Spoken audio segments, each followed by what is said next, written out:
Good evening, good evening, good evening. Oh, my bad. It's not even evening. It's afternoon. Good afternoon, everybody. And I am your host to another episode of the DLD Motivational Moment. This moment is brought to you by no other than Black Professional Men. I want to send a shout out to the president of Black Professional Men, Mr. Hassan Diggs. I also want to recognize Mr. Teddy Coates. I want to also recognize Mr.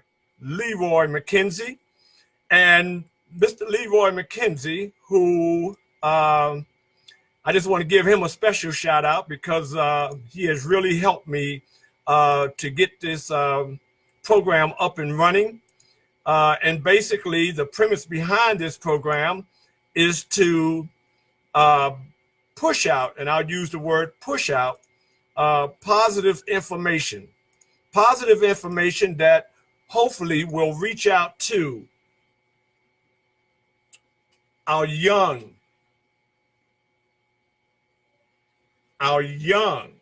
African American, Black young men. This does not exclude our young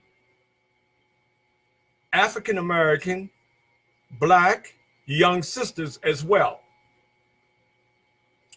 Just to let you know before we get into the legits, well, let me just go off script and just say this. Today is a very important day because of the fact that if you are a football fan, you know what tonight is.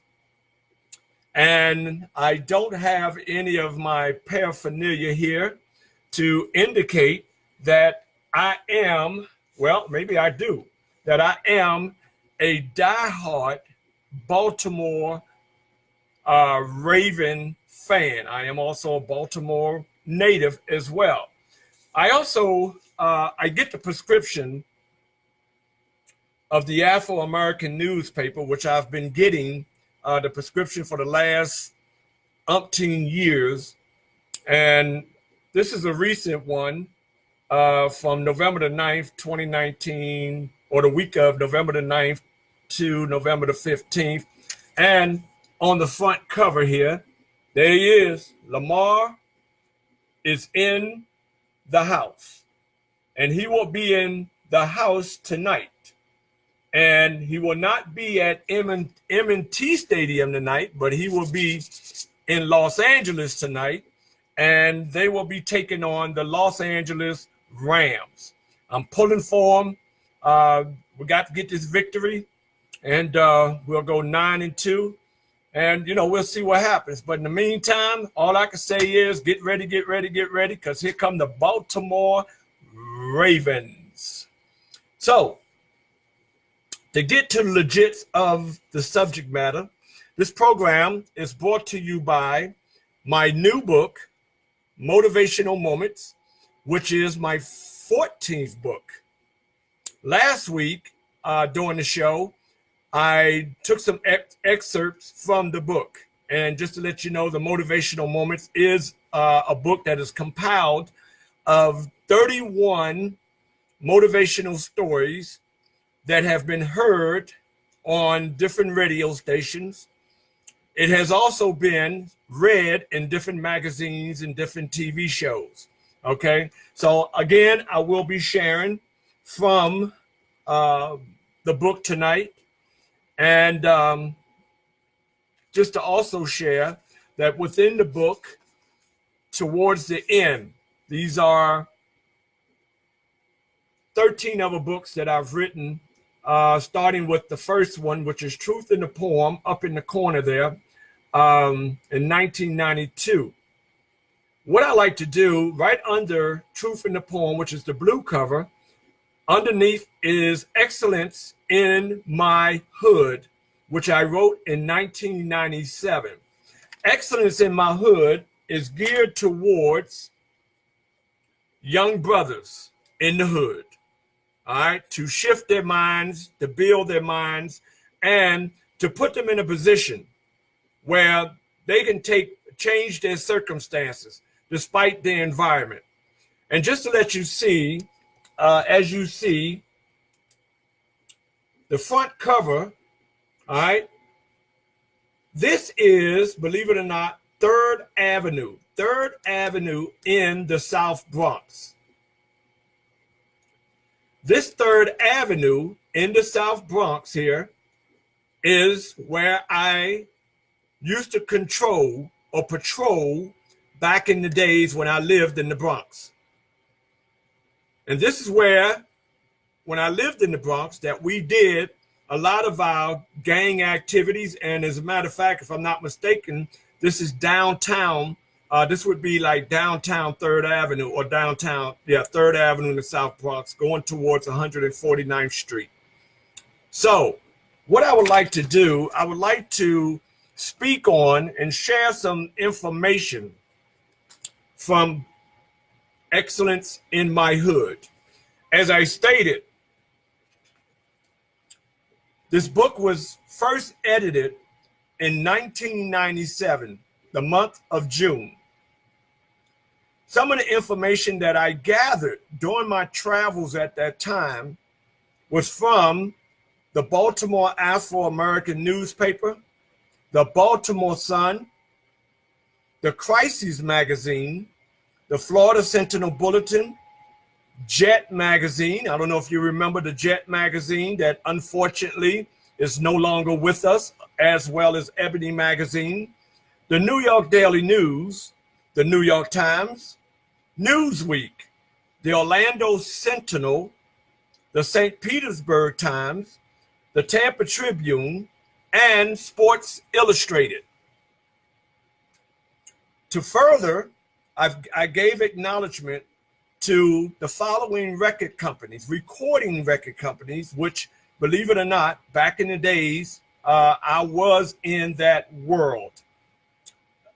Capitol Records, C-Note Records, Def Jam Records, Interscope Records, Allen Records, Jive Records, MCA Records, Mercury Records, Motown, Priority, Ruthless Records, and Virgin Records. And I'm sure we all are familiar with these record companies. And there's the gospel music companies. And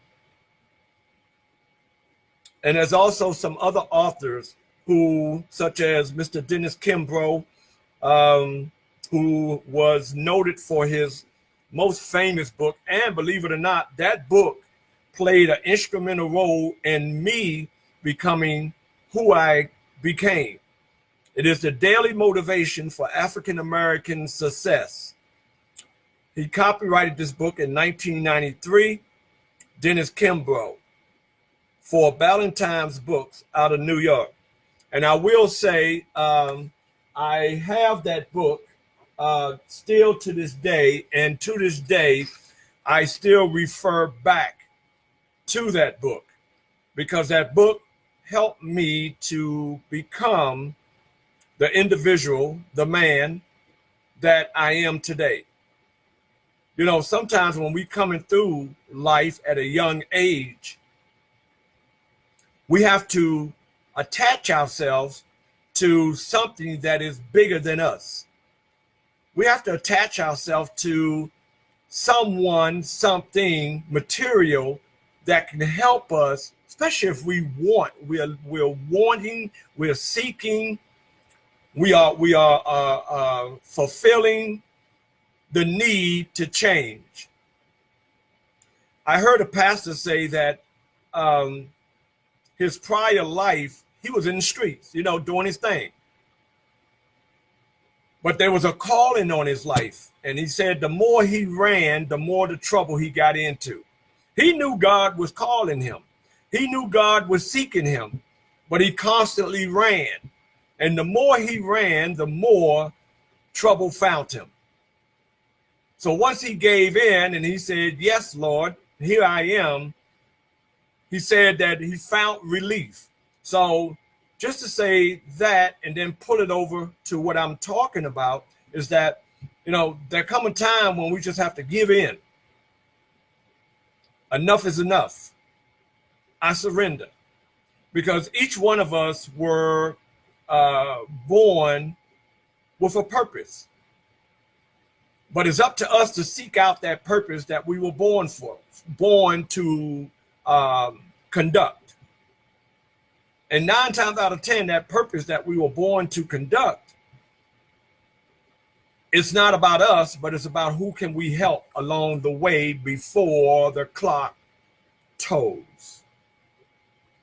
Because for each one of us, the clock will toll. As I turn the pages, empowerment, all right? Empowerment. I just hold it up so that it could be seen. And I know as the Black professional men in organizations such as the 100 Black Men of America and the 100 Black Men that is located here in Tampa, just to name those 2 organizations, they work with young brothers to try to groom them, to prepare them for the life that is ahead of them. In the book, Motivational Moments, there's a piece in there that is a story that is entitled, Ring, Ring Goes the Bell.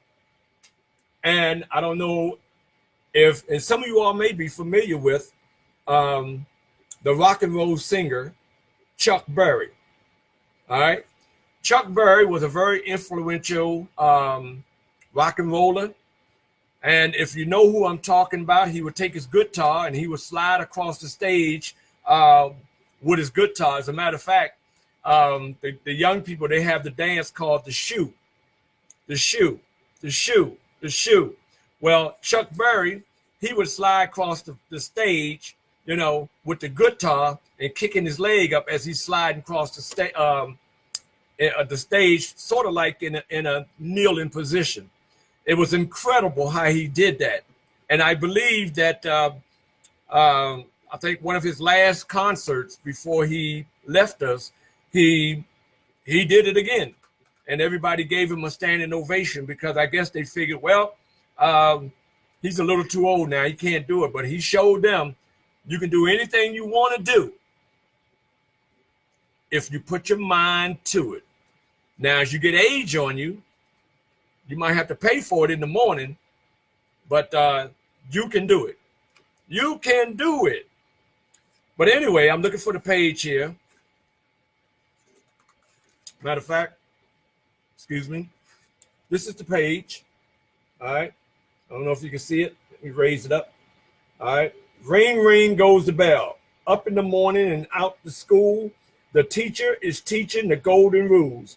Chuck Berry, rock and roll singer. In this story here, all right, it says, and I'll share it with you because we got the time. It is time our children return to the classroom to foster growth of knowledge, character, and conduct. Time again for the staff of dedicated teachers to prepare lessons that will hopefully direct our young students to the academic achievements. Pronouncing and highlighting reading, writing, and solving math problems will serve as the manuscript to a healthy learning style, which in turn leads to a greater number of our youth with caps and gown validation. Now, when I had returned back to Baltimore from the years of 2002 to 2006, I had the great opportunity and blessings to work with the Maryland Educational Opportunity Center.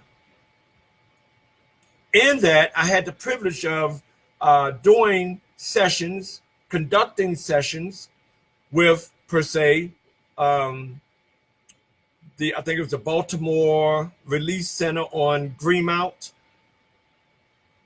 I also would frequent high schools, There was a homeless shelter on Broadway that I would frequent. But going back to the alternative school, and for the likes of me, I can't remember the name of the school. And somebody here that's tuned in from Baltimore, maybe you can help me out. Fairmount Harford comes to mind, but that was on Harford Road. This school was on Stroder Street, if I'm not mistaken. And to further, I went to that school when I was in the 4th grade. It's on Stroder Street, and it's an alternative school today. And I can't think of it to save my life. But to any avail, working with those students at that school was, I'll be honest with you, it was a challenge, but it was rewarding because it was an opportunity to bring a different aspect of what can be done if you bear down and decide to do it. On the downside about this school, at that time, since that school had been open, there have never, now this is deplorable, there had never been a graduation at that school. Alternative school, high school, but no graduation. And the school had been open before I got there, maybe 10 years or something like that. But just having the opportunity and go in and hold sessions with these powerful young people. That's right, I said it. These powerful young brothers and sisters. And having the opportunity to empower them and open up their mind scope so that they can see themselves, not just in the present, but in their future. Now, me, just to let you know, Thanksgiving in a couple of days, I'll be 63 years old on Thanksgiving Day. And just to, they always say, well, take a look at yourself in the future. Well, here I am, 63, I'm going back. And if I could, I would go back in my past and I would grab hold of the 18-year-old me. And we might have to battle it out, no doubt. We would have to battle it out because I knew how I was. And we would have a serious conversation because you can't get to the future without your past.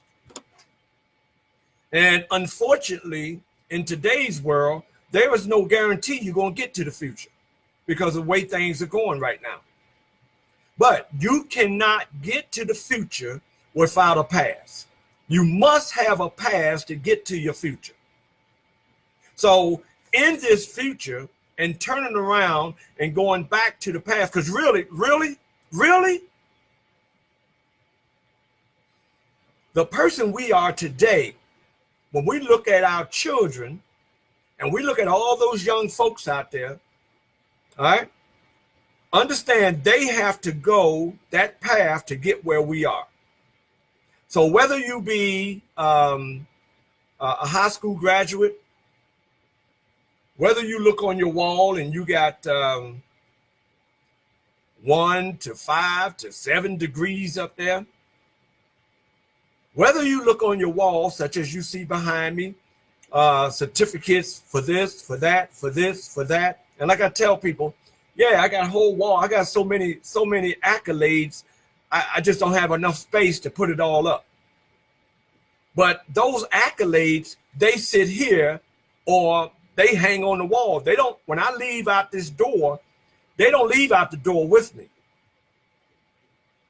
My knowledge, my wisdom, my common sense, and my sixth senses, my durability, my influence, my education, my fulfillment, my motivation, all that walks out the door with me as I go out into the world to capture a young mind. if you were here in the 70s and primetime television or even Soul Train, and the commercial would come on, you would have Miss Price, I forget her first name, but Miss Price, and she would come on and she would sing the UNCF song. And it would go off, the mind is a terrible thing to waste. Which the mind is a terrible thing to waste. That's why we must continue to fulfill it with knowledge, and we must continue to keep our minds busy. Because as I mentioned to the young folks, is that, the mind can get away from you. Yeah, even though it's inside your skull, it can get away from you. And your mind can do its own thing. Now, you don't have to be high on illegal substance for your mind to do its own thing. Your mind will take a trip. And when you wake up from that trip, you will be wondering how you got there. If you're not careful, your mind will take you on a trip. And next thing you know, you're sitting in the back of a patrol car wondering how you got there. If you're not careful, your mind will take you on a trip, and 4 days later, you waking up wondering what happened. Matter of fact, if I could use a clip out of the Temptation movie, David Ruffin was supposed to be in concert. When he asked the dude, what day is it? Because he giving the dude a ticket for the concert. Yo, man, here's a ticket. Come to my concert. The dude looked at the ticket. He said, that was 2 days ago. And David said, oh, man, I done messed up again. His mind took him on a trip. So what we must do to must instill in our young people minds to control their minds, gain control. It's like a kid. A child does not have control of his mind. That's why we're constantly saying, why did you do that? Don't do that. Sit over here. We have to guide that child, because that child is in its learning phase. That child is in the phase of gathering information from us who should know better. Because we are educated, because we are mature, and we're supposed to have what is called maturity and wisdom. And there are a lot of young people who I talk to, they be snitching. Yeah, they be snitching, on the old folks in their family about what their mind is. They get on my nerves. They're not teaching. They're not carrying themselves in a proper manner as an adult at their age should. I heard Ray Lewis say, I was listening earlier to some motivational tapes, which I usually do. And I heard Ray Lewis, number 52 for the retiree from the Baltimore Ravens. He spoke about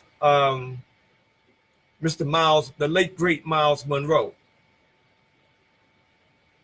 And he mentioned that Mr. Monroe said that, when you get to a certain age, it's up to you to put you completely on the shelf and be brave enough to go out and help somebody else. See, at 63, I'm in the third quarter. Let me get it right. Yep, I'm in the third quarter of my life. At 76 years old, God's will, I will be moving into the fourth quarter of my life. But currently, I'm in the third quarter. So what does that mean? In the third quarter, it basically means, for the most part, it's not about me anymore.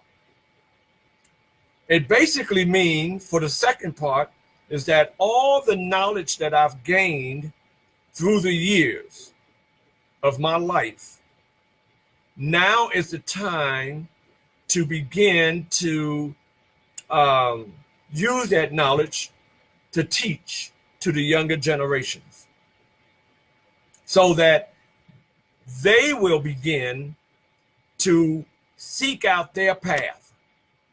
And hopefully, prayerfully, their path will be of prosperity, of health, of longevity. So when you get in your third quarter of life, please understand that now is time to flip the script. Flip the script. That means take the weight off of you and give it to those who are in the minor, M-I-N-O-R status. They're looking to grow. They're looking to us to grow. It's on us to give it to them. And if we don't give it to them, it's nobody's fault but ours. So anyway, and I am so thankful that we have advanced to where we are today with cell phones. With cell phones, as you remember, when cell phones first came about, they had what was called roaming charges. Anybody remember roaming charges? Well, roaming charges meant that when you get out of the parameter of the phone, of the poles, or as the towers, that means that, you know, your minutes, the price, the fee increases on your minutes. All right. So I am so glad that we have moved past that era. Why would I bring up the cell phones in the roaming? Well, because a little girl told me one time when I was speaking, she said, "Mr. Dowridge, you're so random," meaning that you're here, you're there, you're here, you're there in your presentation. Well, I am so glad that in my random that I'm not being charged an extra fee such as the roaming. I just thought I'd bring that up because I know that I do roam a lot or random a lot. So just bear with me if you will. So here we are, going back to ring, ring, go the bell. For our youth to achieve this realm of success. Get ready, y'all. Drum roll, please. Drum roll, please. Get ready, because here it comes, and I know somebody's gonna raise the red flag and say, "Wait a minute, hold up. I don't know who this guy think he is, but I'm only the guy who can speak on this because I've been through this, and yes, I am a parent as well, so I can speak on this." But here it goes. It says, parents, P-A-R-E-N-T, plural, S, will have to be on alert. What do I mean that we as parents will have to be on alert? Yes, it is understood. Parents, we have to work. We have to make a living. We do. We have obligations as well. And some of us are minus transportation. Well, here we are in 2019, when I say minus transportation, and in a big city like Baltimore,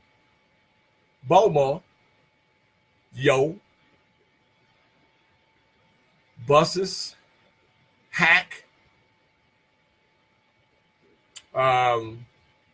buses, hack,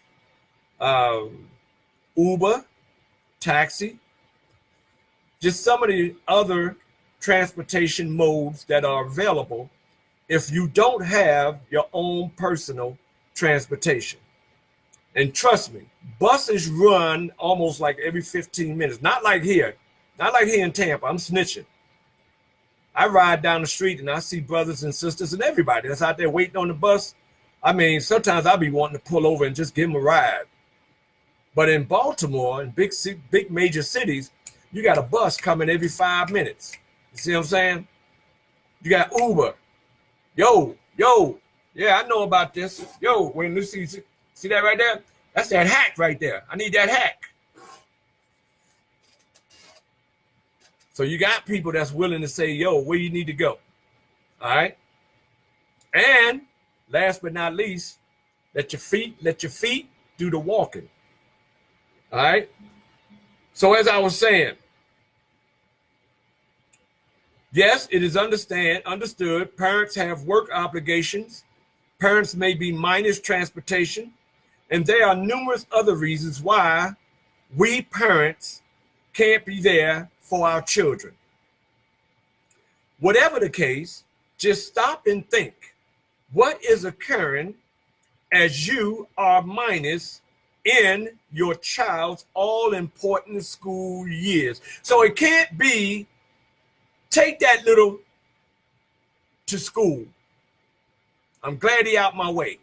It can't be, get on that school bus because your school is like 50 miles away. I don't have to put up with you. It can't be, take him to the rec center. He can stay at the rec center till tomorrow. It can't be, take him to church just to get rid of him. Because when we turn our back on our children, trust me, because I was one of those children. You turn your back on your children, they're going to turn their back on you. And you're going to wind up paying the consequences. Turn your back on your children,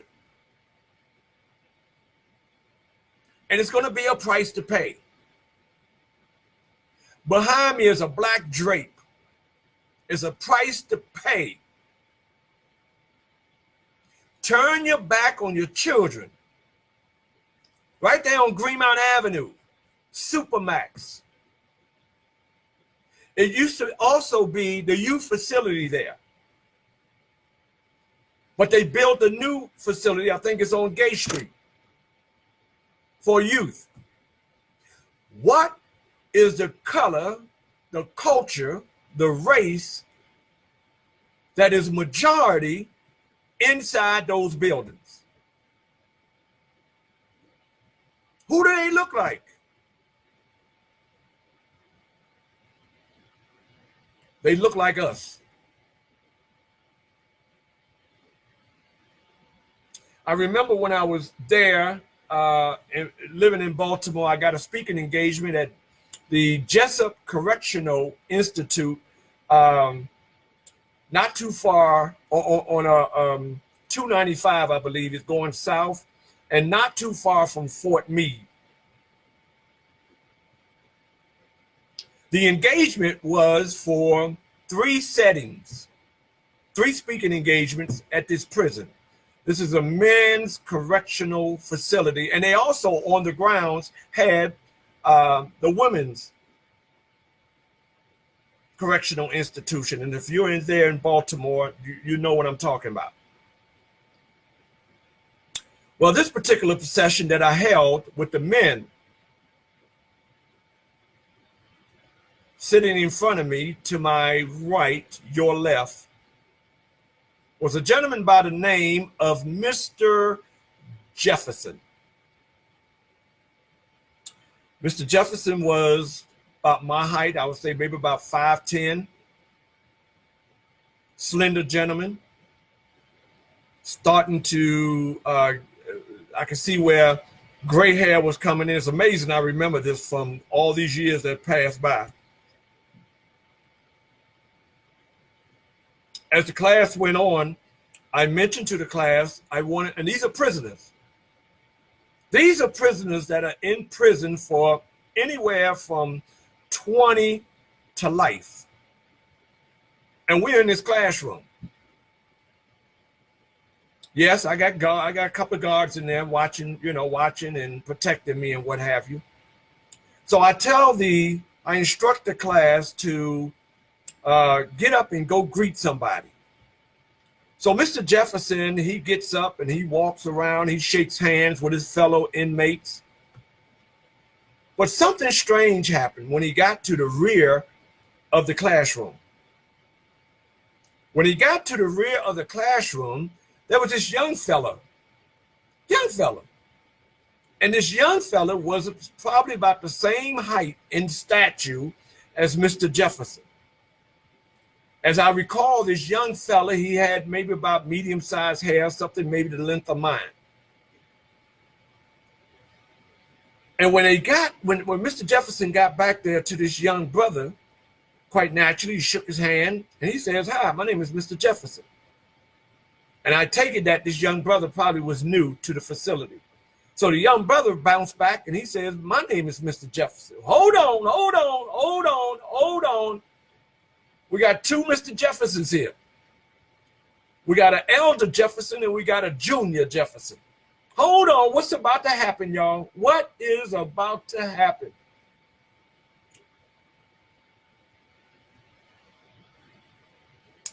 Mr. Jefferson asked this young brother what his first name was. And the young brother told Mr. Jefferson his name. Are you ready for this? And when he told Mr. Jefferson his name, when he got to the Jefferson, he tacked on Junior.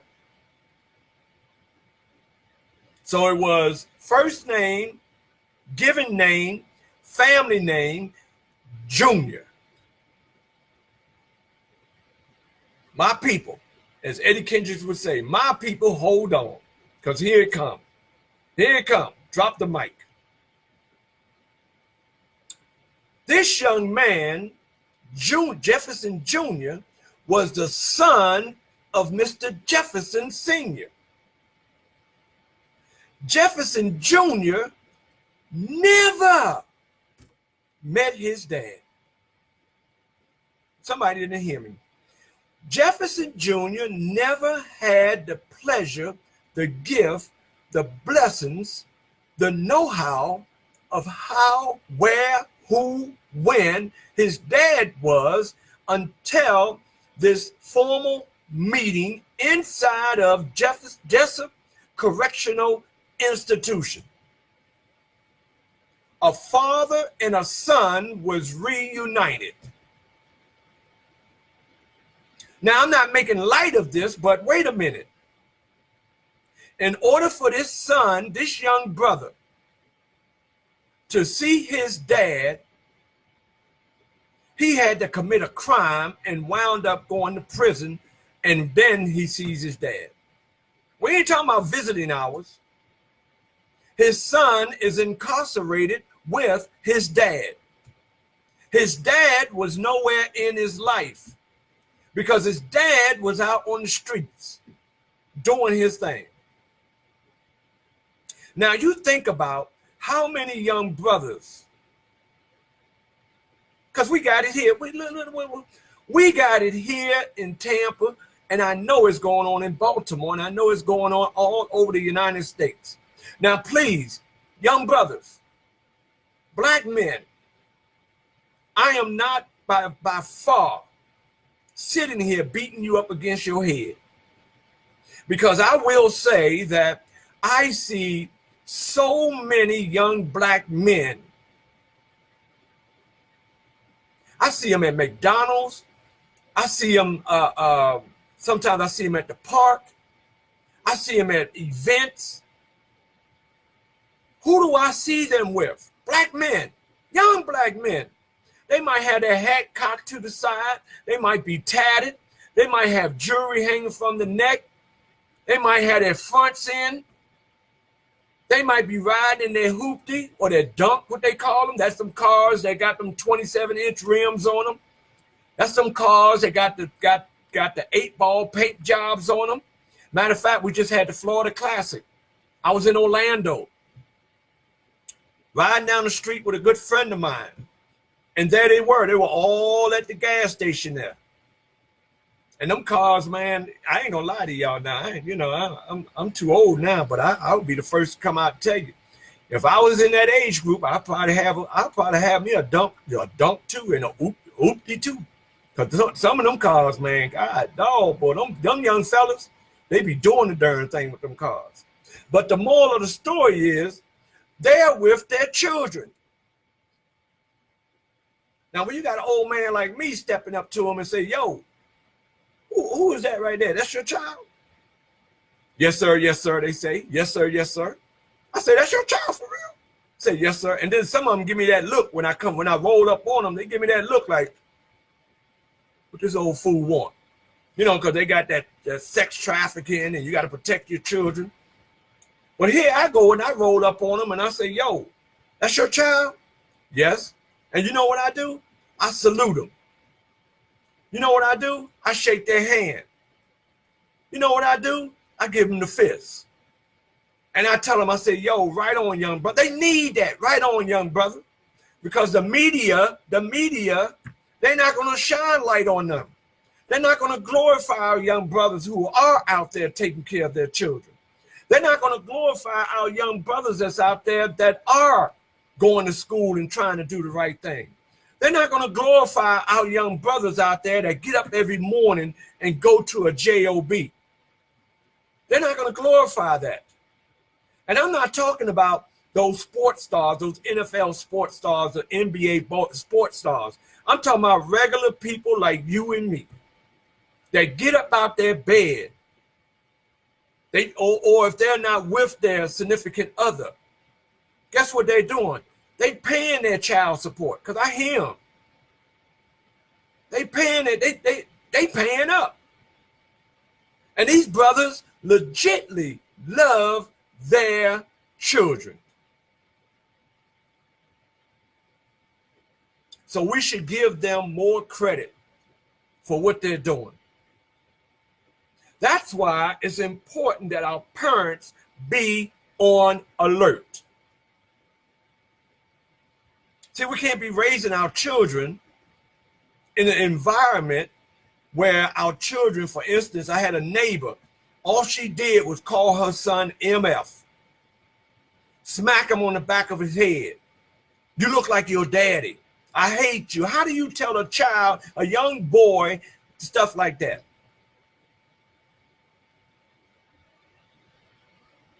And that young boy grows up in that environment, and next thing you know, you got another stat. Because that young boy is out there on them corners. And those corners lead to incarceration. Those corners lead to homelessness. Those corners lead to a public pretender. That's right, I said it. Public pretender. Look, young man, here's your case. What I need you to do for them to give you a light sentence, I need you to plead guilty. Well, sir, how much time am I looking at? Oh, don't worry about it, young man. I got you. Don't worry about it, son. I got you. You're taken care of. And next thing you know, this young brother, he in front of the judge, and the judge is saying, bam, 15 years. Bam, 20 years. Bam, 30 years. Then you look on the other side of the coin. Young man of the other persuasion do the same thing. He gets a slap on the wrist. So it's important that we be on alert for our children. All right. Time is getting away, but we have to be on alert. I hope I'm making some sense. But check this out. Just because I got 15 minutes left, God dog, who got control of this time? You know what? I said I was going to start acting like I don't like what I'm doing, so that way time will slow down. But anyway, empowerment, the power of choice. Choose to love your children. Choose to put positivity in your children's mind. Choose to show your children the true essence of greatness. Spend time putting your children in front of, you're going to put them in front of a television? Put them in front of images that signifies greatness. So when you watch, as a child, I used to watch the Baltimore Bullets. Wes Unseld, that was my man. He was my idol. I wanted to be just like Wes Unseld. Well, if we're going to put our children in front of the TV to keep them quiet because they're getting on our nerves, well, put them in front of the TV with some positivity on it. Give them something that's going to stimulate their mind in the right way. Give them something that's going to cause them to think. Give them something that's going to cause them to take control and keep control of their mind, and not their mind taking control of them. Because I said it earlier, the mind is a terrible thing to waste. Choose to create. Create. Because we are creatures that do create. Choose to be constructive than destructive. Choose to use the mind power, James Brown would say, the mind power that will allow you to invent. We don't have to wait to the 28 days of February to know that, guess what? There's black inventors. There are black people who have invented. We should be pouring this into our young minds every day of the week. Malcolm X sat in the back of the classroom, and the teacher said, "What you want to be, Malcolm?" Little. Malcolm Little said, "I wanted to be a lawyer." Look at this teacher. You cannot be a lawyer. You're not smart enough. You'll never be smart enough to be a lawyer. But you can be a sanitation worker. No pun against it. Yeah. You can go out and sweep the streets. But this man wanted to be a lawyer. But you got somebody that's throwing a detour sign up in front of this little boy.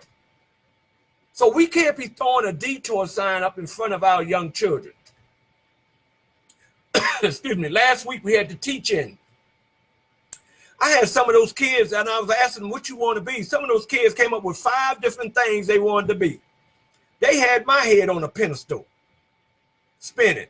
And some of the careers that they mentioned blew me because they're in the 3rd grade. I'm like, what you know about that? But it's not my job to shut them down. It's my job, it's your job to water them, to feed them as you put a seed in the ground so that seed can grow into a healthy tree of life. So we have to help grow these young minds, because if we don't do it, you know the old saying, if we don't grow our children's minds, the system will. See, the cemetery on the hill, that cemetery on the hill up there in Baltimore off of North Avenue, believe it or not, that's where I wanted to be buried at. And when I found out that cemetery was full, it was locked, they're not taking any more deceased, I said, oh man, I guess I'm going to be buried in Tampa, Florida now. I can't understand how that cemetery is full, the doors are locked, we're not accepting anymore, the club is closed. And they say the majority of the bodies that's laying in that cemetery is not people of our age. They're young people. Choose to create. Young people destroyed. That's why they say the richest place on earth is not Hollywood. It's not the NFL. It's not one single person. It's the cemetery. Choose to persevere. Choose to be resilient. Persevere. Hang with it. Don't be so soft to quit. Go as far as you can, and if you can't do it by yourself, by all means, young, powerful people, raise your hand. Voice your opinion. I need help, somebody. Somebody, please. Mister, can you help me? And for us, if we see our youngins in the midst of need, don't turn your back on them. Don't turn your back on them and then talk about them. You know, these young people nowadays, let's stop that talk. These young people ain't, let's stop that talk. Think back on when you came through. And yeah, I hear the talk. Well, these young people today, boy, they off the chain. Well, whose fault is it that these young folks are off the chain? That's a whole nother topic right there. And see, the system is set up so that these young folks can have the freedom that they have so that they can wind up stumbling and bumbling in the system. And when they are in us, our young black brothers, when the system when they are in the system, all right, now you got this. Even though they're out now, they done their time, they come back to the block, who watching them? Because they got an X on their back. So we got the man up, we got the woman up, we got the daddy up, we got the pops up, we got the old school up, we got the unk up, we got the mom up, we got the mother up, we got the old girl up, however they say it. And we got to stay on guard for us. So we have organizations like Black Professional Men who are out there creating ways, who are opening doors so that young brothers can come through and stand tall. And they can take the baton and they can run with it. You got organizations like 100 Black Men of America. You got Men of Vision, and you got other organizations out there, 100 Black Women, that are constantly coming out of themselves to help guide our young people. You got football coaches who are committed to turning young boys into young men, so that these young men can take the baton and they can run with it. How many times as a mentor have a young brother come back up to you and say, man, you used to get on my nerves when I was young, but I thank you though, because look, I got my high school diploma. Look, I got my college degree. Look, I'm on the honor roll. Look, I'm straight A's. Look, I'm staying out of trouble. Look, I'm helping my moms. I'm helping my pops. I'm helping my siblings, my brothers and my sisters. You feel me? Look, I just started an organization following in your footsteps. So we have to set the tone. We have to be the barriers. And it's not about being a gatekeeper, but it's about more so opening up the door to the gate to allow our young brothers and young sisters access into the goodness.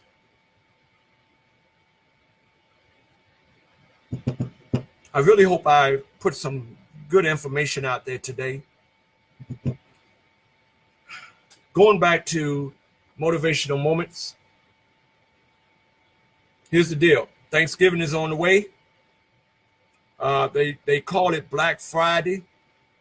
And personally, I wish they would change that Black Friday. Take that black out. So while you out there getting that TV on sale, getting that new suit of clothes on sale, maybe out there getting them Jordans on sale, getting that jewelry on sale, how about getting motivational moments on sale? And if you're a member of BPM, there is a discount for you. The book goes for $15.99. You get a discount, Black Professional Men. To everybody else, we can work out something. We can work out something. As a matter of fact, I don't have my other, my previous book. Let's see if I can get it up on the screen here. All right, let me see here. It's right here. The power of being a winner. Remove it. All right, that's the power of being a winner. All right, $15.99. All right, motivational moments and the power of being a winner. Both books. All right, $20. Okay, I said it, and that is the Black Friday special that's coming up the day after Thanksgiving, which is Thursday, the November the 28th, 1956. Oh, I'm sorry. November the 28th, 2019. Oh, November the 28th, 1956. That's my birthday. That's the day I came up in this place. All right. And what city did I come to this world in? Baltimore, Maryland. All right. I got nothing but love for B-More in that what? House. And I love how they say, yo, B-More, yo. All right. So, hey, motivational moments. Okay. Check me out. If you're interested, you can go to PayPal. You can go to Cash App. And you can also check me out on my email, dld282002@yahoo.com. Also, my number, direct number is 813-394-5875. And lastly, I am available to come out and speak. We can talk about that via your phone call, your email, and requesting myself as your facilitator or your keynote speaker or your motivational speaker. And also, I got to throw in, since I talked about it earlier, February is on the way. We know that's Black History Month. For those that don't know, I do travel the country as Frederick Douglass. If you look in the rear, you can see some of the Frederick Douglass in the back there. That certificate was given to me a couple of years ago for outstanding portrayal of Mr. Douglass. So check me out. So as we get ready to close for today, don't worry, we'll be back next Monday. I hope everybody enjoyed the show. If you got any comments, anything to say, please, by all means, you can email me, dld282002@yahoo.com. You can Facebook me. All right, I'm open to discussion. And with that said, I pray and I wish everybody a wonderful, joyous Thanksgiving holiday.